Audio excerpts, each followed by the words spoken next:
In today's video, I am going to teach you how to build enterprise forms in Jotform using Claude AI. Start by going to Jotform and signing in to your account. Once you are inside your workspace, open Claude AI in your browser as well, so both tools are ready to use. Before creating the form, decide on the purpose of your enterprise workflow.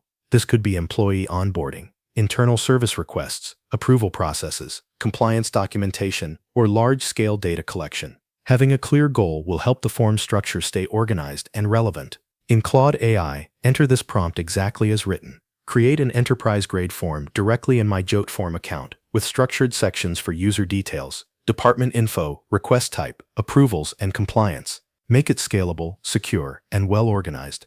After Claude AI generates the form, return to Jotform and locate the new form in your account. Open it and review the overall structure. Check that the main sections are in place and that the layout matches the process you want users to follow. If needed, add enterprise-specific fields to make the form more useful for your organization. Common examples include employee ID, department name, job role, request category, approval level, and file upload fields for attachments or supporting documents. Next, organize the form in a logical order. A clear flow usually starts with user information, then moves into request details, followed by approvals, and ends with compliance-related questions or confirmations.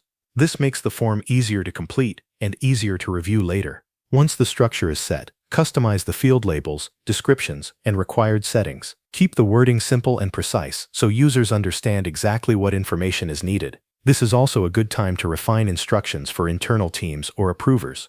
Now move into the advanced settings. Enable approval workflows if the form needs multiple review stages. Add role-based access if different users should see different parts of the process. You can also apply conditional logic to show or hide fields based on responses.